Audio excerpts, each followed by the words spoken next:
Ikhlas itu merupakan rukun yang paling agung di dalam termasuk amal hati.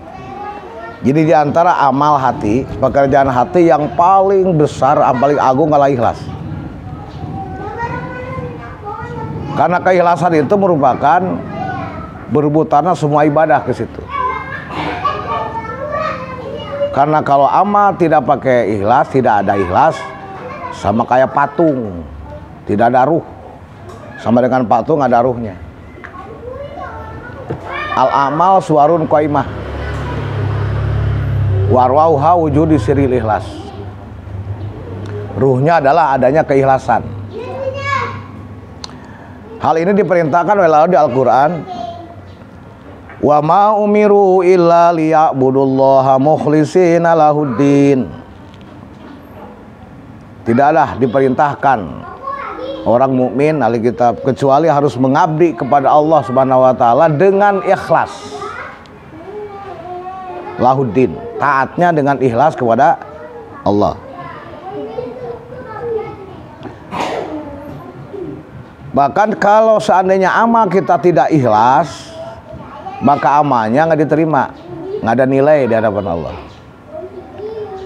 Di dalam hadis Nabi, la yaqbalullahu minal a'mal ila makana khalisan lahu wabtagi biha wajah. Tidak diterima Allah amal seseorang walaupun banyak amalnya, jika seandainya tidak ikhlas, tujuan mencari ridha Allah, taqarrub kepada Allah. Apa yang disebut dengan ikhlas itu? Ikhlas adalah yang dimaksud di sini ayakuna qasdul insan, tujuannya manusia pijami itaatihi, di semua ketaatannya, wa amalihi, dan perbuatannya, mujarradut taqarrubi ilallah ta'ala, hanya taqarrub sama Allah, nggak ada tujuan lain. Wa iradatu qurbihi waridah, dan juga tujuannya hanya menghendaki dekat sama Allah dan ridhonya. Duna gordin akhar min muradatin nas, tidak ada tujuan lain pengen dipelihat oleh manusia. Aw talaba mahmuda mahmadatin minhum, atau tujuan pengen dipuji sama manusia. Atau maafihim, atau mengharapkan terhadap manusia. Karena kan nggak nyambung, makanya ulama nggak diterima. Ari ngalaksanakeun ibadah perintah Allah, ari tujuan pengen dipujinya sama orang, kan nggak nyambung namanya. Sama kayak contoh gini, kita kerja di bos perusahaan, yang nyuruh kerja itu kan bos yang punya perusahaan, berarti pengen kepake, pengen dipuji sama bos. Ini masalah dipuji sama teman kerja pengen dipujinya, sama bos mah enggak. Lah itu mah nggak bakal diterima bos. Nah kita itu sholat, ibadah, semua itu perintah Allah. Iman perintah Allah, Islam perintah Allah, sholat, puasa, semua perintah Allah. Kalau semua perintah Allah, berarti tujuannya hanya mendekatkan diri sama Allah, pengen dipujinya sama Allah. Karena puji itu milik Allah, bukan milik manusia. Alhamdulillah, semua puji milik Allah. Mun semua puji milik Allah, berarti manusia mah tidak punya. Kalau manusia tidak punya puji, maka tidak boleh. Kan kagak nyambung. Yang namanya kita tujuan pengen dipuji sama orang, karena nggak punya manusia mah. Kan kita udah disebutin setiap ngomong juga baca alhamdulillah. Alhamdulillah semua puji milik. Artinya berarti kita di dalam beramal itu tidak boleh pengen dipuji kecuali yang punya. Kalau kita pengen dipuji kepada manusia, manusia itu nggak punya puji. Manusia mah Bisanya pungan-pungan muji, sama nyeritain baiknya, nyeritain jeleknya, itu kan manusia mah. Nah, jika seandainya kita di dalam beramal tidak karena Allah, nah itu namanya bukan ikhlas. Kebalikannya berarti riya. Ini syarat. Karena syarat diterimanya oleh Allah ibadah itu dua syaratnya, amal. Pertama, shawab, tepat dengan aturan Allah, ngikutin perintah Allah sesuai dengan sunnah Rasul. Shawab namanya. Shawab itu artinya tepat, menepati terhadap perintah Allah dan perintah Rasul. Yang kedua, tepat dengan perintah Allah pun juga tujuannya lillah, harus ikhlas karena Allah. Itu diterimanya amal tuh dua.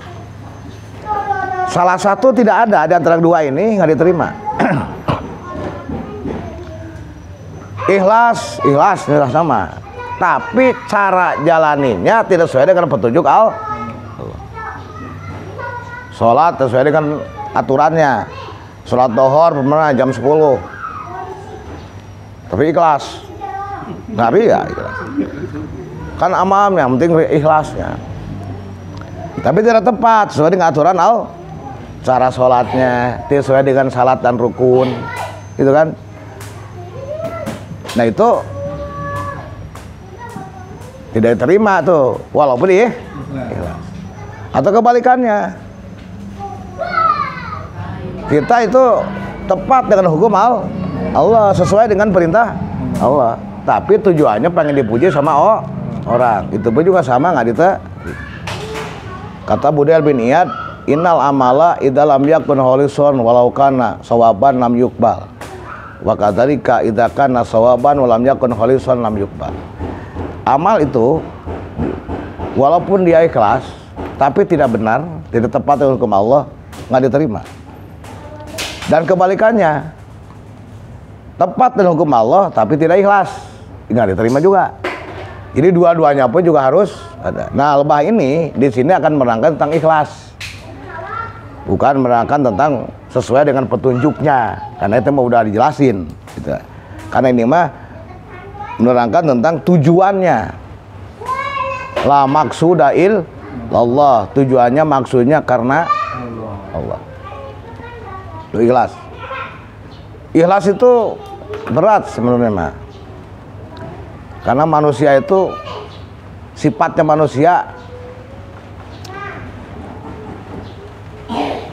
pengennya dipuji sama orang, karena sama Allah makan gaib kelihatan. Pengennya dipuji sama orang, pengen nyohor kelihatan sama orang, kan gitu. Manusia kan begitu. Ikhlas itu sangat susah emang, tapi harus dilatih, diupayakan, harus ikhlas. Makanya kan kata kebalikan ikhlas itu menurut Syekh Kusairima ada syirik, ada riya.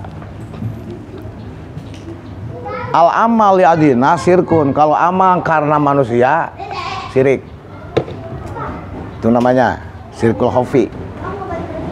Kalau amal karena manusia, karena si A, karena si B gitu.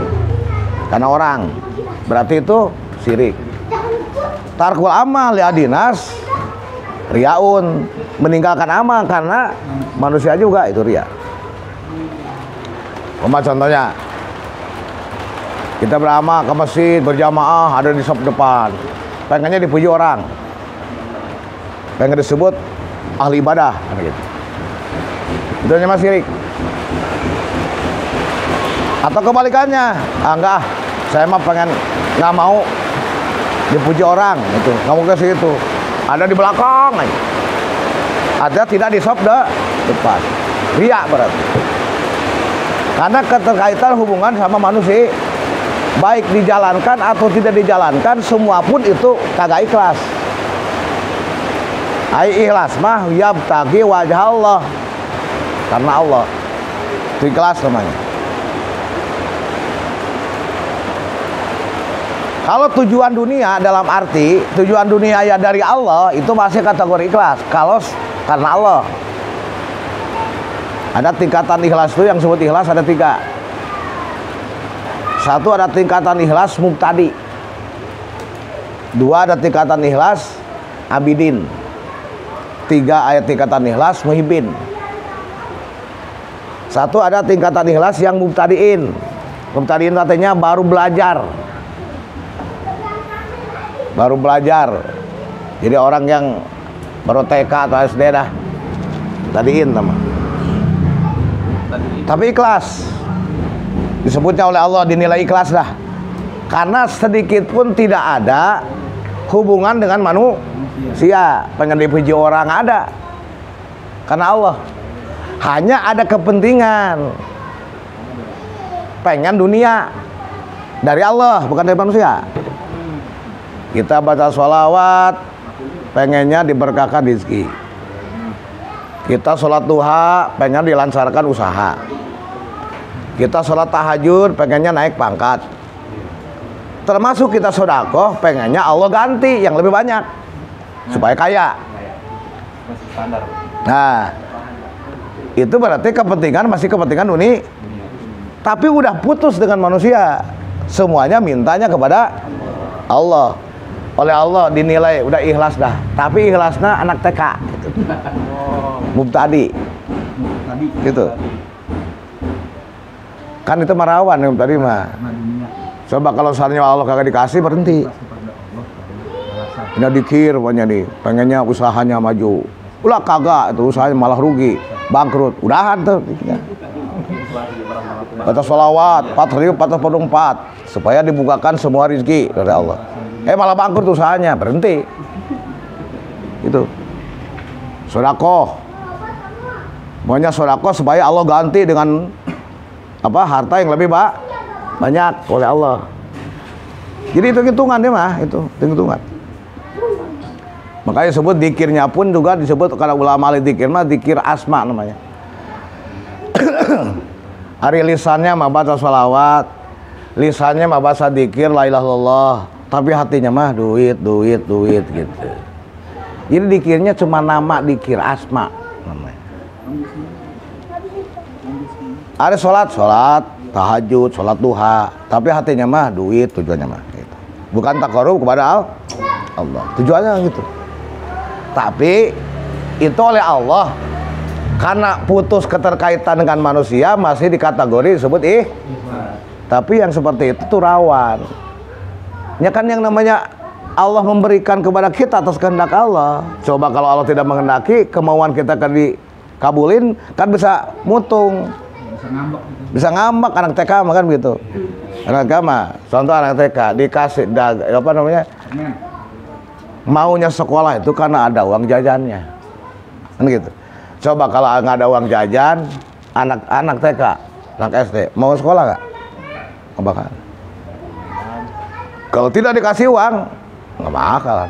Karena anak TK mah nggak tahu pentingnya ilmu. Anak baru belajar. Nah, kita ini ngaji. Karena ada orang sekarang di YouTube banyak baca ayat ini, baca salawat ini, baca tasbih ini, rezeki akan Allah berikan banyak-banyaknya. Nah itu mendidik ikhlasnya TK, ikhlas mubtadiin. Kayak Yusuf Kiai Yusuf Mansur kan. Kalau mau kaya sedekah. Ya, orang sedekah itu karena pengen kak. Ketika Allah kagak kasih tuh kekayaan, ngambek akhirnya kan itu. Nah itu seperti itu. Itu mubtadi. Kedua ada sabidin. Ayat sabidin mah ikhlasnya orang ngabdi ibadah kepada Allah. Dia tidak ada keterkaitan tujuan dunia, nggak ada. Mau alokasi dunia atau kagak itu nggak ada urusan. Dia mah pengennya diselamatin dari neraka, pengen surga. Udah di akhirat semua mau ke surga, pengennya. Berarti nggak ada kaitan dengan dunia. Nah itu sedang tuh. Udah tengah tuh naik berarti. Kepentingannya nggak ada kepentingan dunia. Tapi pengen masuk surga. Tapi pengen masuk surga, takut neraka. Naik tuh mendingan. Itu ikhlas abidin namanya. Ikhlas orang yang ibadah ngabdi. Orang abidin makan begitu pengennya, pengen pahala. Makanya orang yang tanya pahalanya dah. Kalau nggak ada pahalanya nggak mau dia gitu. Ya. Ini pahalanya apa? Oh. Padahal sebenarnya di akhirat kalau kita udah ke surga nggak bakalan nanyain pahala sebenarnya. Iya. Nggak bakalan lah. Kalau udah anak ke surga nih, udah mendapatkan kenikmatan surga, nggak bakalan nanya, ya Allah pahala saya ngaji mana? Pahala saya sholat nggak bakalan tanya. Sebenarnya mah. Karena diceritakan pahala itu sebenarnya untuk membangkitkan semangat manusia. Karena manusia itu kalau tidak disemangatin, Malas gitu. Karena Allah tahu watak manusia kalau disemangatin sesuai dengan kemauannya, gitu, syahwatnya, nafsunya itu nggak bakalan. Kalau kita sholat, lu sholat manfaatnya apaan sholat? Ah bukan sholat aja, udah nggak ada manfaatnya, nggak bakalan. Gitu. Nggak ada, pahalanya lah kagak, sholat itu udah. Dan makanya nggak ada. Makanya di Al-Quran, falahu ajrun adzim. Dikit-dikit di Al-Quran, ajrun kariman gitu. Pahala. Itu pahala itu menceritakan pahala atau menceritakan siksa itu pembangkit. Supaya kita mau contoh lah kita nyari duit, itu kan ada gajinya. Bangkit, ada pembangkit. Kalau kamu jadi orang kaya, banyak duit, hidup kamu senang. Pengen apa aja beli, nggak bakalan capek, tinggal nyuruh apapun juga. Kalau banyak duit mah enak, kan gitu. Pengen rumah, pengen di mana aja bisa. Mau nikah lagi bisa, walaupun cukup satu di Jakarta, satu di Bandung, satu di Cianjur, satu di mana. Kan bisa kalau punya duit. Nah itu disemangatin dengan itu akhirnya kerja. Itu pembangkit semangat, baru satu pembangkitnya. Kalau kagak gimana? Kalau kagak mah ya udah berarti kagak punya duit kan begitu. Nah, pembangkit amal itu dua pembangkitnya. Kalau dunia mah pembangkitnya satu. Kalau amal soleh di dalam agama pembangkitnya dua. Satu sorga pahala, enggak ke neraka. Maju loh. Kalau maju lu dapat keselamatan, kenikmatan. Lu kagak maju ke jurang. Ke sono dapat duit. Sini jurang mundurnya. Wah, itu mah walaupun kagak ada jurangnya, kalau ada duit kan jalan. Nah, ini mah dua agama mah. Maju dapat duit. Gak maju jurang. Atau dibunuh. Maju lu kasih duit 5 juta. Kalau keluar jalan deh. Kalau kagak lu gak bunuh. Lah kagak dibunuh juga, orang butuh duit. Dunia makan begitu. Ini agama mah dua pembangkitnya. Kira-kira kalau agama pembangkitnya ada dua, lebih semangat agama kan daripada dunia. Harusnya. Itu. Kan air urusan dunia mah. Kalau kamu pengen dapat banyak duit, ya usaha. Ya kalau nggak usaha, ya nggak apa-apa sih kalau kamu nggak dapat pengen duit mah, kan begitu. Berarti kan dunia mah, tapi itu semangat, segitu juga semangat kita. Tapi urusan agama mah dua pembangkitnya. Maju kamu dapat duit, jalanin kamu dapat. Kalau kagak, gua injak lo, gua tonjok gitu, atau gua lu masukin jurang. Wow, itu seharusnya lebih kencengan ini. Iya. Seharusnya. Tapi nyatanya mah kencengan dunia. Kenapa? Karena dunia mah dohir kelihatan. Akhirat mah belum. Makanya di situ akhirat itu perlu keyakinan. Makanya di Al-Qur'an wabil akhirati hum yu, ke akhirat itu yakin, total yakin. Kalau orang yakin yang total, langsung total yakinnya, itu pasti bakal usaha sepenuhnya. Kalau yakin. Makanya kan sekarang itu udah yakin aja usul akhirat itu bakal ada surga neraka. Padahal Allah itu memerintahkan agama bukan hanya akhirat, keuntungannya. Ada dua, dunia dan akhirat. Ayat dunia sama di dunia doang. Ayat agama mah dunia akhirat. Dunianya namanya gonimah, keuntungan. Ayat akhirat ujroh namanya, pahala. Kayak kerja umpamanya di sawah. Di sawah tuh banyak belut, banyak ikan. Nah, di tempat kerja dapat ikan. Nah udah tangkap aja dapat ikan. Itu keuntungan namanya. Ini buat orang kerja, biarin aja Pak. Nah habis kerja dari sawah dapat ujroh, kan gitu. Di dunia ini kita menjalankan perintah Allah itu pasti ada keuntungan. Semua tuh ada keuntungannya di dunia ini. Ngaji ada keuntungannya, ngajar ada keuntungannya di dunia nih. Ya keuntungan dunia pasti ada keuntungannya. Suatu rahmi ada keuntungannya, sholat ada keuntungannya. Semua menjalankan perintah Allah ada keuntungan dunia. Nia. Setelah kerja nanti pulang ke akhirat, kan di dunia darul amal.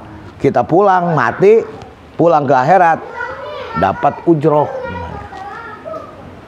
Dua dapatnya. Jadi kalau seandainya kita di dunia ini keuntungannya pasti ada. Bukan hanya di akhirat ini. Coba aja kita menjalankan agama, apapun juga dapat untungnya apa. Tapi itu keuntungan jangan dijadikan tujuan.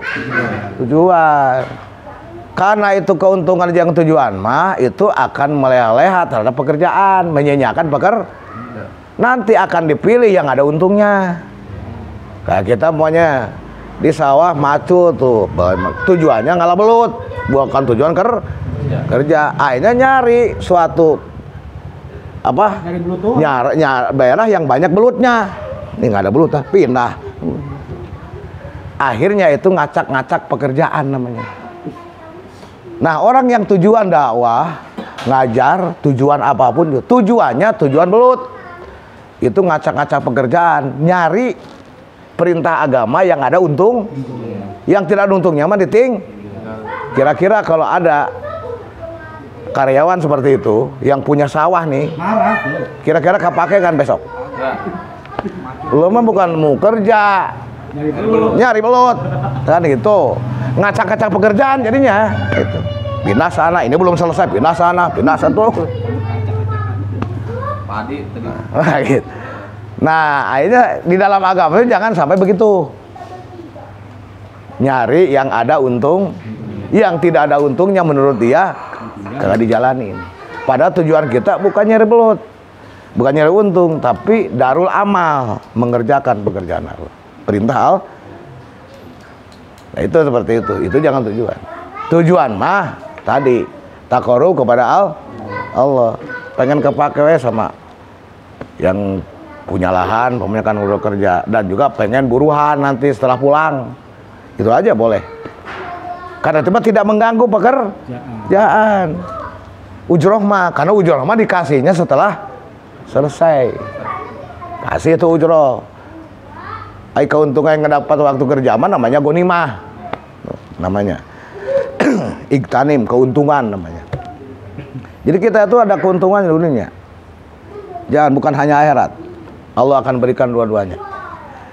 Kalau baik kita berbuat baik sama orang, ada keuntungannya, kan dihargai orang. Kita berbuat jahat sama orang, lah dijahatin orang, kan gitu. Semua pun juga kalau kita berbuat menjalankan agama di dunianya pun juga dapat keuntungan. Bahkan kalau seandainya menegakkan aturan Allah di Al-Quran ini, kita amal soleh, iman dan amal soleh, keuntungannya apa? 3 Allah berikan keuntungan di dunia. Wa'adallahu alladhina amanu wa amilus sholihah la yastahlifannahum minkum la yastahlifannahum kama stahlafal ladzina min qablihim wa la yumakkinannahum dilamul ladzi irtadalahum wa la yubadilannahum min ba'di khaufihim amna ya'budunani wala yusyrikuna bi syai'a wa man kafara ba'da dzalika faulaika humul fasikun. Allah telah menjanjikan. Ini janji Allah nih, janji Allah mah beda dengan janji partai. Janji partai masuk bohong.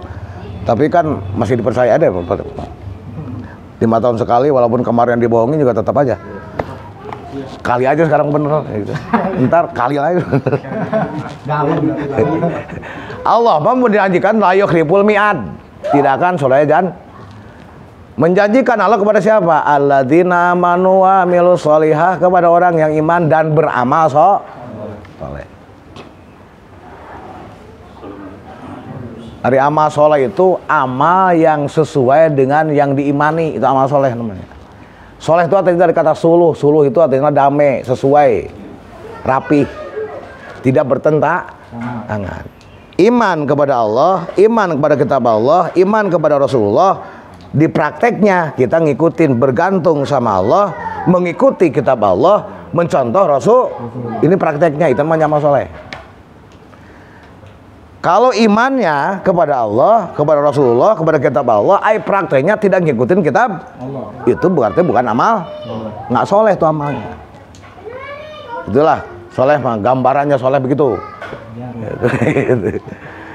Nah, jika orang yang iman dan telah beramal soleh, Allah akan berikan 3.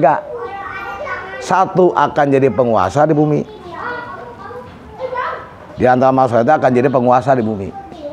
2, akan diberikan kemampuan untuk menjalankan aturan agamanya yang dia senangi, dia diridhoi, aturan Islam. 3, Allah akan ganti kondisi yang penuh dengan ketakutan, kekhawatiran, diganti dengan kondisi aman, damai, sejahtera.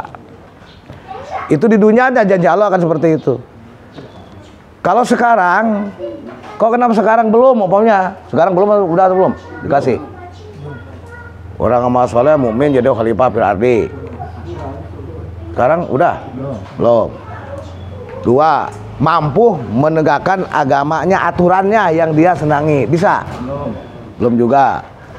Terus kondisi penuh dengan kekhawatiran, ketakutan, diganti dengan aman. Sekarang aman nggak?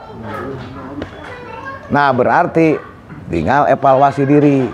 Berarti saya ini belum benar amanunya, belum benar amal solehnya menurut Allah.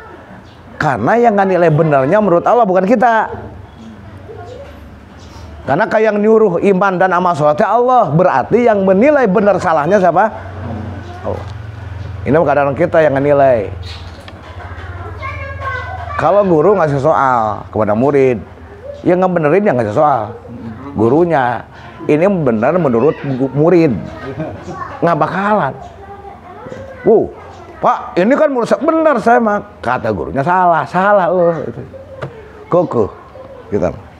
Menurut perasaannya benar. Makanya kita tidak boleh ngikutin perasaan.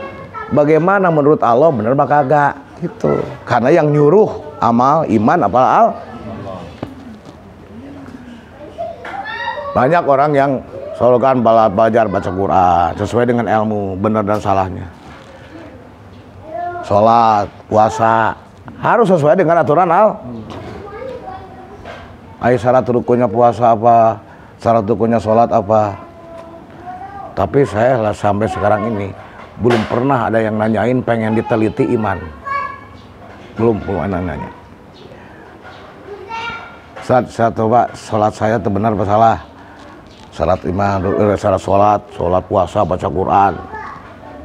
Tapi iman mah belum pernah yang nanya begitu. Saya ini Ustaz bener iman apa kagak ya gitu. Udah bener apa kagak? Belum. Iman mah cek perasaannya udah bener aja udah. Islam saya udah bener apa kagak? Udah bener aja udah. Saya belum pernah yang nanya. Cek perasaan. Itu belum pernah yang nanya. Padahal kalau tidak benar iman, tidak benar Islam, nggak ada nilainya. Iman itu kayak angka 1. Amal angka 0. Walaupun nolnya 1 juta, imannya kagak 0, nggak ada nilainya. Kalau imannya kagak makanya kan di hukum agama paling pertama kita itu harus paham tauhid. Awal wajibin alal insani ma'rifatul ilahi bis dikon. Paling wajib buat manusia yang pertama adalah ma'rifat kepada Allah. Ya Yohanes subudu robbakum, wahai manusia bertauhidlah kalian kepada Tuhan.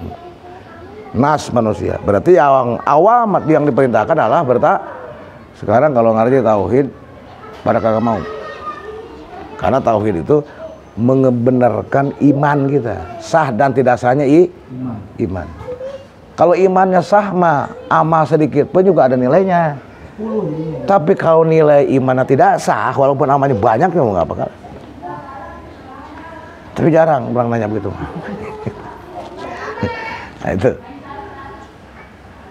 Nah itu semuanya berarti kita mengoreksi kenapa ini belum tiga-tiganya dikasih sama Allah. Karena ini orang yang berimannya kepada Allah itu belum benar. Kan begitu aja. Teliti. Makanya papiru ilallah, balik penilai kepada Allah. Iman kita udah benar apa enggak? Amalnya udah soleh apa enggak? Menurut Allah. Karena kalau janji Allah, kalau sudah iman kemudian amal soleh mah pasti benar. Bakal dikasih itu. Gitu. Ya jangan tentang bicara dunia, di rumah tangga aja. Di rumah tangga ini kita menjadi pemimpin di rumah tangga. Kalau kita di keluarga kita udah pada iman dan amal soleh, jangan bicara negara, maka akan dijadikan pemimpin di antara kalian. Artinya suami berfungsi jadi pemimpin, si istri pun berfungsi yang dipimpin. Kalau masih acak-acakan malah yang istri yang ngatur, suami kagak. Itu mah baru jadi suami, belum jadi pemimpin. Jadi pemimpin suami mah jadi, tapi belum jadi pemimpin. Suami kan ada sutis, suami takut istri gitu. Belum jadi pemimpin karena yang mimpin istri. Nah berarti itu di situ aja, kecil aja, jangan bicara besar-besar. Lah berarti itu amanu wa amilu sholihahnya belum. Keluarga kita. Kalau sudah aman wa amilu sholihah mah pasti bakal ada salah satunya dijadikan pemimpin di keluarga. Oleh anak oleh istri gitu. Dan juga bisa mimpin. Ini mah karena belum jadi pemimpin, mimpin atu aja belum bisa, apalagi mimpin 4.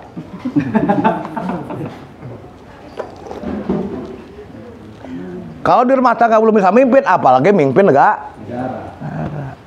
Itu patokannya kan begitu. Makanya itu iman dan amal soleh. Ini diperlukan iman soleh.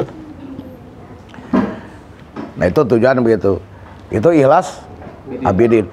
Yang ketiga alias muhibbin. Ikhlas muhibbin mah ikhlasnya orang cinta kepada Allah. Dia mah tidak perlu urusan surga, neraka. Neraka gak takut ya mah. Surga pun juga gak pengen. Karena menjalankan takarub aja kepada Allah pengen ridhonya. Karena yang namanya surga mah itu padol. Tujuan mah ridho Allah seneng sama kita. Udah seneng Allah sama kita mah itu mah nggak diharapkan surga ke enggak. Terserah Allah aja teman. Yang penting Allah seneng. Mencari ridho Allah itu tujuan pokok. Surga mah itu mah lebih padol. Keutamaan karunia namanya. Makanya kalau Allah ridho diberikan surga yang nilainya lebih daripada pekerjaan kita.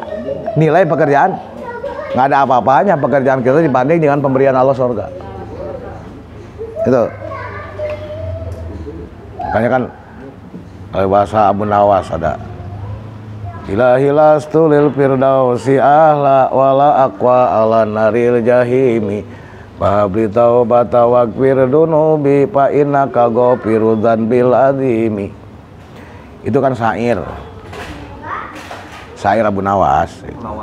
Wallahu alam itu mah muhibbin atau abidin wallahu alam. Yang jelas mah ya Allah, saya bukan ahli ke surga. Tapi tidak takut, tidak kuat masuk neraka itu. Yang dipinta apa? Fabli taubatan waqfir dunubi, berikanlah kami bisa taubat dan ampuni dosa. Kalau pesakur mah kesakur itu katanya seni itu. Kan kagak jelas permintaannya kepada Allah. Kata kesakur itu. Itu mah kan menawarkan artis, tapi kenapa tahu ada di masjid gitu kata. Walau kita bisa komen karena kita kagak tahu sejarahnya dah. Ya, jelas itu bahasa seperti itu. Jadi kita itu tujuannya itu minimalnya tujuan yang paling yang sedang mah kita abidin sedang. Muhibbin itu orang yang pengen dicintai Allah. Jadi mengupayakan cinta kepada dia itu siap mengorbankan apapun asal Allah cinta. Supaya Allah cinta. Jangankan harta, nyawa pun juga siap. Cinta itu namanya cinta sejati. Allah kaya, nggak ngelihat kekayaannya nggak. Contoh kayak kita cinta sama perempuan, cinta yang sejati, pengen mengupayakan perempuan itu cinta sama kita. Kagak ngelihat kaya dia, bapaknya kaya, kamu kagak, nggak ada urusan. Ngeliat cantik. Yang penting dia cinta sama kita, kan gitu. Diupayakan itu berbagai macam cara. Jangankan harta, jiwa pun jadi korbanin. Itu namanya muhibbin. Nggak punya keinginan. Yang dua mah tadi masih punya keinginan yang kepentingan di diri kita. Itu mah masih. Tapi kan yang namanya Allah ridhoi, kan udah dijanjiin sama Allah. Orang yang takwa kepada Allah, yang beriman dijanjiin surga gitu. Orang ridhoi Allah mah. Tapi itu ulah muhibbin mah kagak tujuan ke situ. Atau ikhlas namanya. Nah, terus di sini apa yang disebut dengan ikhlas? Kata ulama atqiya, yang ngarang atqiya begini. Ahlis wada Allah turida bi taatin illa taqarruba min ilahi kadil kila. Ahlis, ikhlaslah kamu. Wada utawi itu ikhlas. Allah turida, tidak boleh kamu bermaksud. Bitoatin, dengan taat itu, ilat takoruba, kecuali takorub kepada Allah. Min ilahika, dari Tuhanmu. Jadi yang disebut dengan ikhlas itu adalah menjalankan to'ah.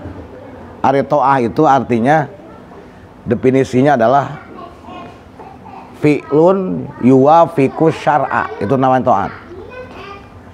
Perbuatan yang tepat dengan syara. Itu namanya disebut to'at. To'at bahasa Arab, bukan taat bahasa Indonesia. Kan bahasa Indonesia kan taat. Sama, to'at, taat, sama. Hanya kalau bahasa kita pakai taat, bahasa Arabnya to'at gitu. Karena kan bahasa Indonesia ngambil dari bahasa, tapi artinya udah rubah. Bahasa Indonesia mah, bahasa Indonesia mah kepada siapapun juga to'ah walaupun salah. Itu taat, siapa mah anak buahnya nyopet, disuruh nyopet juga taat. Sama. Taat siapa suruh nyopet kayak gitu. Mau bener mau salah ngikutin taat disebutnya kan gitu. Nah udah robah itu mah, artinya sudah berubah. Ari to'ah bahasa Arab mah khusus fi'lun yuwafiqus syar'a, pekerjaan yang tepat dengan syara, dengan perintah Allah dan Rasulnya, itu disebut to'ah namanya. Kebalikannya maksiat. Kebalikan to'ah adalah kalau tidak sesuai dengan aturan Allah dan Rasulnya, itu bukan to'ah, maksiat namanya. Dijalankan, diikuti, tapi bukan to'ah disebutnya, tapi maksiat. Maksiat berarti kebalikannya fi'lun yukhalifu syar'a, perbuatan yang menyimpang dari syara, itu namanya maksiat. Nah, di dalam taat kepada Allah, dalam menjalankan perintah Allah itu tepat dengan aturan Allah, tujuannya taqarrub sama Allah, mendekatkan diri kepada. Nah, mendekatkan diri kepada Allah itu tadi ada 3 tingkatan. Ada tujuan mendekatkan diri kepada Allah karena ada maunya dunia gitu, supaya Allah itu ngasih apa yang kita mau. Itu mintanya kepada Allah. Makanya orang batin itu kan biasa menjaga keyakinan bahwa katanya orang yang dicintai Allah mah apapun juga permintaannya akan dikasih. Padahal kata siapa? Nggak pastilah. Itu umumnya begitu, karena gambarannya gambaran manusia. Nya ke manusia makan begitu. Di mana orang dicintai, apakah permintaannya pasti dikasih? Nah, Allah enggak begitu. Kalau semua permintaan kita, ngatur kita kepada Allah, diikutin kita, berarti Allah kagak kuasa kalau begitu. Berarti kita yang ngatur. Dan sekarang para nabi taat kepada Allah. Tujuannya manusia kebanyakan permintaannya dunia. Permintaannya kan gitu. Jadi kita minta apa aja, duit, apa minta apa, bukan kasih Allah. Para nabi enggak kan, banyak para nabi yang miskin. Nabi Ayub sakit. Padahal kan enggak, Nabi Ayub minta sakit. Barangkali begitu. Karena kan punya manusia nggak bakal minta sakit gitu. Yang miskin, dah itu. Padahal itu Nabi taat kepada Allah, disayang Allah. Jadi kagak pasti orang yang disayang Allah itu dikasih kekayaan, hidupnya lancar terus. Lah, enggak pasti begitu. Justru kebalikannya. Idarallahu ayyuhibahu abdan ibtalah. Di mana Allah bermaksud mencintai hambanya, ibtalah, diberikan bala malah. Gitu. Kalau mau dicintai Allah, lah dikasih bala, dites. Itu dikasih bala. Ayo kita makan nggak mau ya? Bukan 200, Allah matba'an al-bala. Bala, nggak mau. Ya aja orang kagak sekolah. Ya orang sekolah mah pasti ada uji. Kalau kagak mau ujian, jangan sekolah. Gitu. Makanya ujian bala itu ada bala untuk ngetes keimanan, naikin derajat. Ada bala dalam arti itu mah akibat. Bala akibat daripada pekerjaan ki. Kalau kita pernyataan iman kepada Allah, dites tuh dari perjuangan keimanan. Layub tanun, itu Al-Quran menyatakan. Ahasibanasu ayyutraku ayyakulu amanna wahum layuf. Apakah mengira manusia yang telah mengikrarkan, menyatakan dirinya iman kepada Allah, lalu membuktikan keimanan dengan perjuangannya, memperjuangkan iman itu, lalu dibiarkan sama Allah, layub tanun, tidak difitnah. Berarti orang yang menyatakan iman kepada Allah pasti akan kena Siapa yang fitnah? Manusia. Setan. Udah, jangan manusia. Terngamak manusia. Setan. Kalau setan mengada kan nggak bakal naik ngamak. Setan ada dua jenis ya. Jenis manusia. Tadi fitnah sama setan. Nabi juga dulu difitnah sama setan. Nabi Musa juga difitnah sama setan. Difitnah. Melalui setan. Allah mitnahnya ngetes, nyobanya melalui setan. Ayat tentang minal jinnati wan. Dah setan aja dah udah. Gitu. Rasulullah, sehingga proses masuk surga itu prosesnya. Amasibtum anta dulu jannah walamma ya'lamillahu ya'tikum masalul ladina khala min qablikum masatumul ba'sa wad dharra wajujilu hatta yaqula rasul ladina manu mata nasrullah ala inna nasrallahi qarib. Apakah kalian mengira kita masuk surga? Kata Allah kan gitu. Bakal ke surga gitu, kalian menganggap bakal ke surga? Kata Allah. Itu kan hamzah istifham tangkiri. Padahal walamayatikum masalul ladzina khala min qablikum, padahal belum datang kepada kalian seperti yang datangkan kepada umat sebelum kalian. Apa itu? Masatumul ba'sa'a wadoro'a wajujilu. Ba'sa, kesusahan, ke persoalan, wajijulo, digenjlang-genjlong, dipitnah segala macam. Itu yang kaitan dengan siapa? Oleh setan gitu tuh. Bisa dari setan, bisa dari teman sendiri. Karena Nabi Muhammad juga dulu gitu. Ada dimusuhi yang menjadi tantangan dari Keluarga. musuhnya, ada dari dalamnya sendiri. Orang Munafik. ama itu tantangan. Nah, di dalam pernyataan keimanan itu pasti jalan. Hatta yaqula rasul ladina amanu mata rasul, sehingga Rasul mengatakan beserta orang beriman, mata nasrullah, kapan pertolongan Allah. Karena Rasul udah betul-betul udah tidak bisa berbuat apa-apa. Makanya Rasul waktu itu diberikanlah pertolongan oleh Allah dengan dukungannya orang Yasrib. Udah di Mekah Rasul udah nggak bisa apa-apa, dibaikot 3 tahun. Orang yang beriman juga disiksa semuanya. Rasul dibaikot 3 tahun, dibaikot ekonominya, sosialnya, dibaikot. Nggak bisa. Makanya Allah sehingga dihiburlah. Sebagiannya ada menyebutkan Rasul dihibur, Amul Husni, Isra Mi'raj, dipanggil sama Allah. Itu. Lalu Allah berikan foto.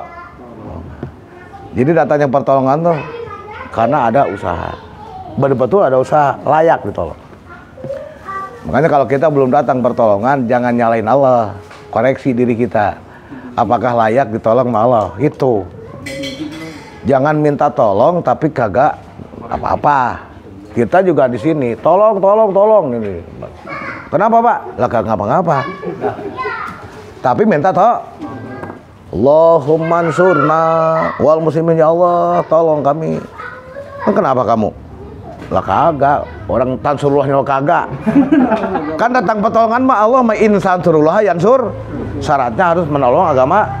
Udah tidak punya kemampuan apa-apa, lah kagak ini mah. Kerjanya apa? Merokok, ngopi, tapi minta maka wajar doa kita kagak layak ditolong. Kayak kita minta kapal turun, lapangannya belum ada. Walaupun itu minta kapal turun di depan rumah kita, lapangannya ada, malah turun kapal. Sampai kapal pun juga. Makanya syarat permintaan kepada Allah itu ada syaratnya, harus sesuai. Mungkin apa kagak? Sesuai yang tidak mungkin, jangan dipinta. Itu. Mendingan doain yang lain. Kalau kita kagak mah, mau kita kagak nih, kagak jihad, kagak apa, doain yang lain. Allahumma ansur juyusal muslimin wa sakirul muwahhidin wal mujahidin. Orang lain yang jihad itu. Baik. Karena kita mah enggak. Karena kalau ke kita nggak sesuai, nggak dijawab malah orang tuh. Nggak mungkin. Kita kan ngapa-ngapa gitu. Nah itu ada prosesnya seperti itu. Itu namanya bala. Coba untuk naikin iman. Iman itu cobaan dari Allah akan disesuaikan dengan imannya dan tawakalnya. Kalau imannya tinggi itunya, balanya, ujiannya. Karena harus sesuaikan, itu bala kuat. Kayak guru murid ujian. Berarti kan ujian itu sesuatu yang udah diajarin murid itu. Pasti murid bisa, karena itu pelajaran udah diajarkan muridnya. Diuji. Nyanyi juga sama kayak namanya pohon tinggi berarti tebak angin lebih kenceng. Jadi kalau mau tebak oleh angin yang kenceng itu tantangan hidup lah, jadi rumput udah. Kita menjawab Allah manfaanal bala, jadi rumput, dijek-jek orang gitu. Ya rumput gitu. Kalau mau jadi pohon mah berbuah bermanfaat, nah berarti harus siap angin. Tapi akarnya pun juga harus kuat. Itu makanya dikuatkan akidah dan di situ akidahnya harus kuat, semuanya harus kuat. La Islam illa bil quwwah. Tidak ada Islam, nggak bakalan ada Islam kecuali harus kuat. Wala quwwata illa bil jamaah. Tidak ada kekuatan kalau tidak bersatu. Wala jama'ata bil imarah. Tidak bakalan terjadi orang bersatu kalau tidak ada imarahnya. Tidak ada kepemimpinannya jamaah. Ngaran tidak ada pemimpinan mah bukan jamaah namanya. Kumpulan orang-orang teman. Di lapangan kumpul, tapi ada pemimpinnya kan masing-masing aja kan. Itu mah bahasa Arabnya disebut jam'un. Kumpulan orang bukan jamaah. Ada jamaah mah perkumpulan orang yang pakai sistem, pakai aturan, pakai sistem untuk jamaah. Wala imarota di batuah, tidak ada imaroh kecuali taat kepada Allah. Tidak taat kepada Allah mah la imarota. Nggak ada imar. Kalau tidak taat kepada Allah. Nah itu namanya takarub itu kepada Allah, tujuan kepada Allah, tujuannya itu mendekatkan diri sama Allah. Itulah tujuan diri kepada Allah itu. Kalau ada kepentingan dunia, ada kepentingan akhirat, surga neraka itu kepentingan akhirat. Ada tidak ada kepentingan, itu kagak ada. Takarub aja kepada Allah untuk menyatakan diri kita bahwa kita itu sebagai hamba.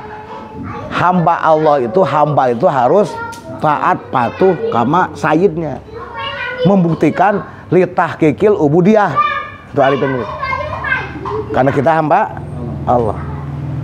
Dan juga wa iqamir rububiyah, menegakkan sifat rububiyahnya Allah. Kita syukur Allah memberikan nikmat, udah kita syukur baliknya. Allah kholik, kita ngabdi sama Allah gitu. Udah segitu aja takarub kepada Allah. Nah itu matlabnya orang arifin seperti itu.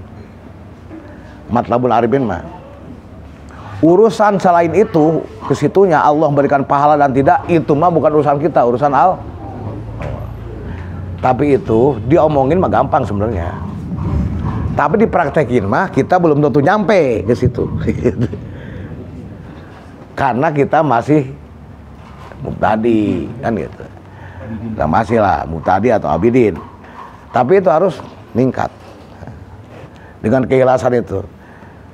Karena yang namanya ikhlas itu diterimanya aman tuh karena itu. Berat ikhlas. Makanya di dalam kalimat thayyibah la maqsuda illallah itu nomor 4. La maujuda illallah, la ma'buda il, la matluba il, la maqsuda il, nomor 4.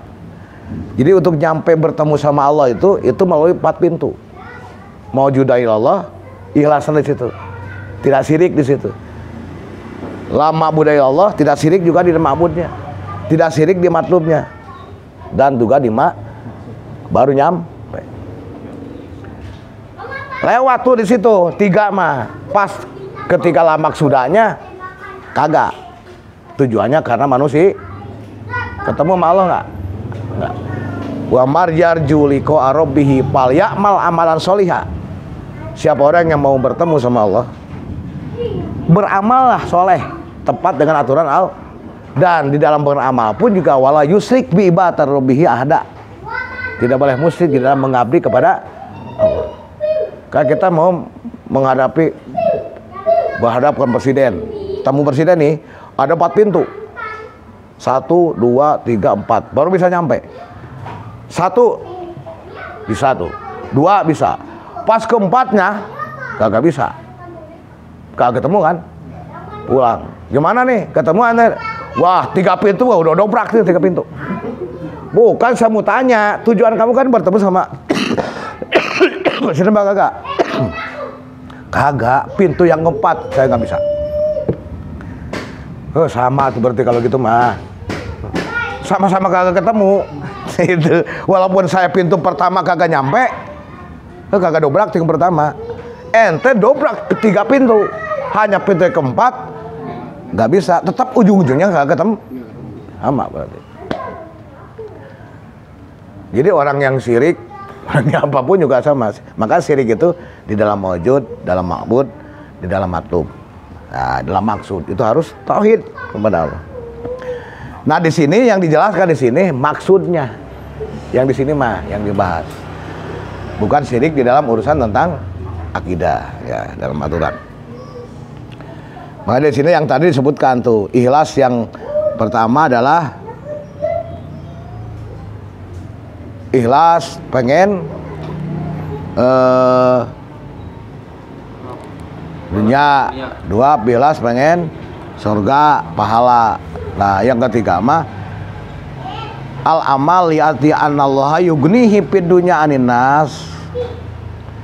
Nah itu kayak kita itu kayak Nabi Muhammad SAW, dia udah berjuang, udah putus datang pertolongan, tapi kan sholatnya Rasulullah nih sampai baca Qur'annya tuh panjang-panjang. Hatta tataroma qadamahu, sampai katanya mah bengkak-bengkak atau apa namanya, kapalan apa apalah gitu, qadamahu. Karena banyaknya berdiri sampai bengkak. Kan orang banyak berdiri kan bengkak. Sehingga Siti Aisyah nanya, ya Rasulullah, kenapa engkau sampai mengusahakan seperti itu? Kan kau udah dijamin surga. Di surat Al-Fat, liyagfirolakallahu mata goda min dawika mata ah. Nah, Rasul itu kadang enggak itu. Karena membuktikan ubudiyahnya kepada Allah. Makanya jawab Rasul, apalah aku abdan syakur, apakah nggak boleh aku menjadi orang yang bersyukur? Jadi dengan ibadah kepada Allah itu, Rasul karena syukur kepada Allah, karena Allah telah memberikan nikmat. Nikmat nubuwah, risalah, nusranul mubin, diangkat Nabi, diangkat Rasul, diberikan pertolongan, diberikan kemampuan, itu adalah nikmat. Maka Rasul dekatkan diri kepada Allah.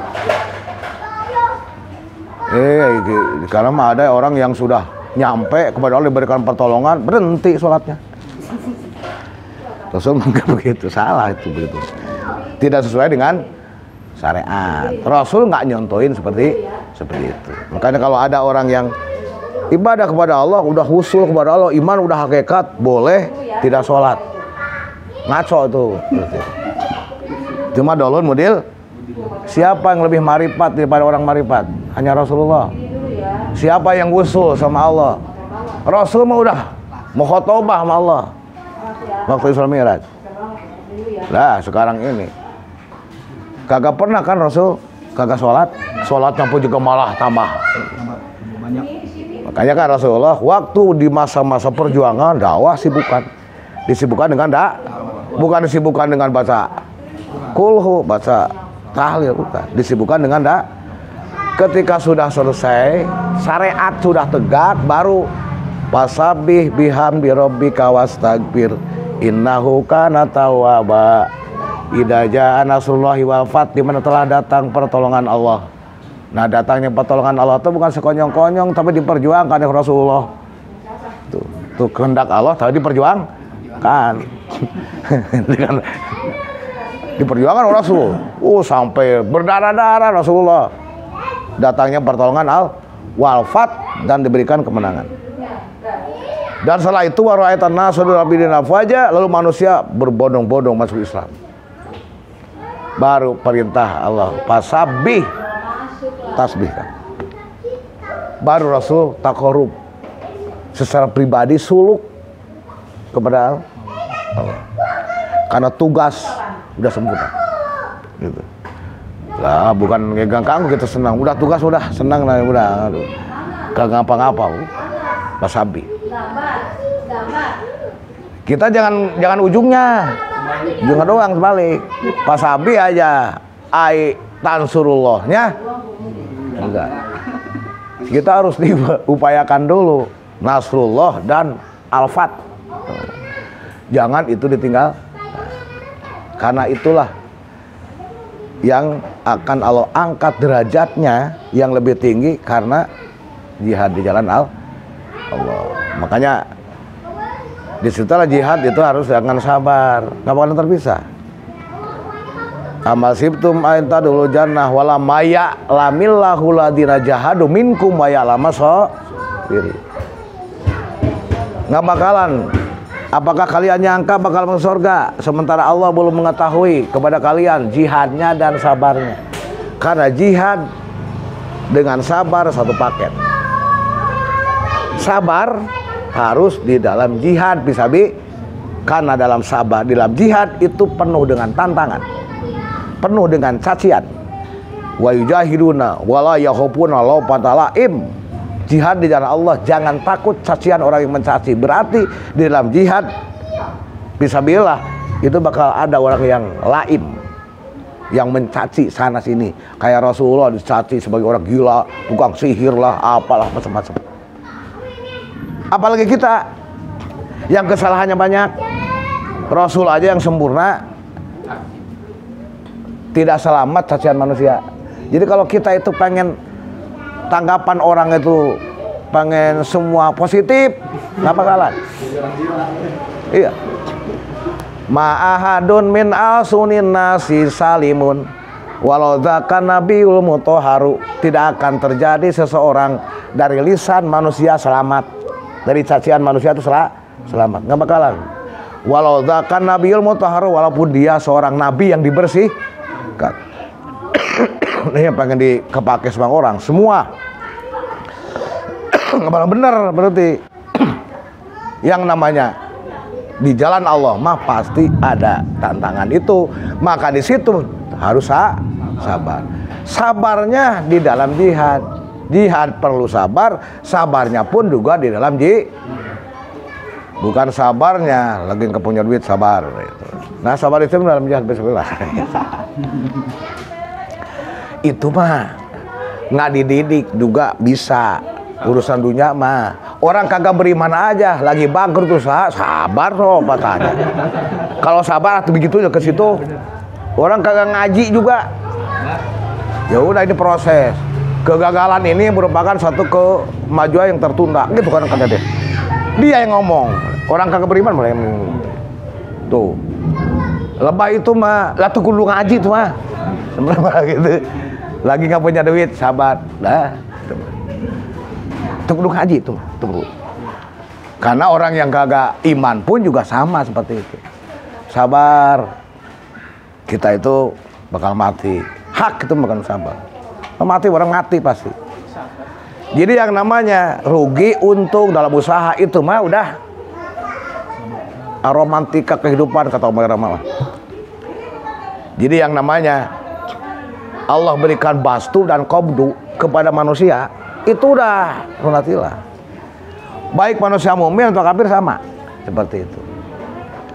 Karena orang tidak beriman pun juga usahanya kadang untung, kadang rugi. Sama, mati juga sama, celaka juga sama, sakit sama. Gitu. Yang paling pokok sabar itu di dalam jihad fisabilillah. Itulah yang jadi bala cobaan. Yang proses dicintai Allah. Lah itu mah bukan jadi proses dicintai Allah itu mah. Ayo orang tidak beriman mah nggak bakalan jadi proses dicintai Allah nggak beriman. Tapi sama akan berhadapan dengan itu. Kita maunya dipecat. Datang bala dari Allah kudu sabar. Kenapa dipecat? Karena memang jarang masuk kantor. Ya itu bukan salah Allah, itu bukan cobaan dari Allah tuh. Itu. Sebabnya karena kesalahan kamu itu mah. Karena nah itu gara-garanya karena kerjanya kagak benar, masuk kantor juga jarang, ya dipecat itu. Aing sudah dipecat, lagi dicoba sama Allah. Nah. Kata malaikat siapa yang nyoba Allah? Nah nyoba itu dalam nyoba gimana? Makanya para nabi begitu. Makanya jangan yang namanya arahnya kehidupan kepada dunia aja, kepada dunia saja. Ini mah hasanah di dunia duit, hasanah di akhirat surga, hasanah di dunia duit, banyak duit, itulah, banyak harta. Rabbana atina fid dunya hasanah. Kira-kira hasanah arahnya kemana hatinya ini? Semuanya kan keurusan tentang dunia. Badan sehat, usaha lancar, kan gitu. Tidak ada persoalan, masalah apapun lancar aja nah. Itu hasanah fidun. Kalau itu hasanah fidunya, Rasul nggak dapat hasanah. Nabi Ayub nggak dapat hasanah. Lah, kita dapat hasanah. Kalau tujuan ke situ. Wa fil akhirati hasanah, di akhiratnya hasanah. Makanya hasanah, dua hasanah. Lain dari dua-duanya. Bukan atu itu berarti hasanahnya dua. Itu. Kalau disebutin hasanah ini berarti dua itu nama hasanah. Berarti istrinya dua, namanya hasanah berarti. Tapi datnya beda karena disebutnya dua kali kan gitu. Berarti dua kali sebutnya berarti hasanah, datanya beda. Hanya kebetulan namanya sama gitu. Videonya hasanah, di akhir apa juga hasanah. Tapi beda. Makanya istri dua hasanah. Yang satu hasanah, yang satu halimah. Itu doanya salakina hasanah mulu. Idunya hasanah, pilati hasanah, ngamuk istrinya yang halimah. Lu mah yang didoain hasanah mulu sebut. Akhirnya doa diganti. Wa fil akhirati halimah. Rabbana atina fid dunya hasanah wa fil akhirati halimah wa qina adzabannar. Senang itu jadinya. Jadi hasanah fid dunya itu bukan duit, tapi kata Hasan bin Ali, Sayyidina Hasan, al ilmu nafi fil akhirah. Itu yang disebut hasanah nih, bukan kekayaan. Al ilmu nafi fil akhirah, diberikan ilmu yang bermanfaat untuk akhirat sehingga dia senang taat kepada itu hasanah di dunia. Kekayaan, mah duit belum tentu hasanah, bisa jadi malpetaka. Gitu. Wa fil akhirati hasanah, di akhirat hasanah al fauz bil jannah, kebahagiaan surga. Lalu waqina adzabannar, semoga Allah menyelamatkan api dari api neraka. Karena ada orang yang masuk surga tapi nyemplung neraka dulu. Ini mah dipinta kagak nyentuh neraka jahanam, berarti langsung ke surga, kagak mampir dulu ke neraka. Itu yang dipinta. Gitu. Makanya itu mah formal itu Allah mintanya. Doanya dari Allah langsung di Quran tuh mah. Wa minhum may yaqulu rabbana atina fid dunya hasanah wa fil akhirati hasanah wa qina adzab. Wa minan nasi may yaqulu rabbana atina fid dunya hasanah wa fil akhirati hasanah wa qina adzabannar. Wa minhum may yaqulu rabbana atina fid dunya hasanah wa ma lahu fil akhirati min khalaq. Tuh orang kagak ikhlas tuh. Di akhirat mah kagak ada bagiannya. Di dunia kebaikan, tapi di akhirat maka kagak, karena tujuannya bukan tujuan lillah, karena Allah.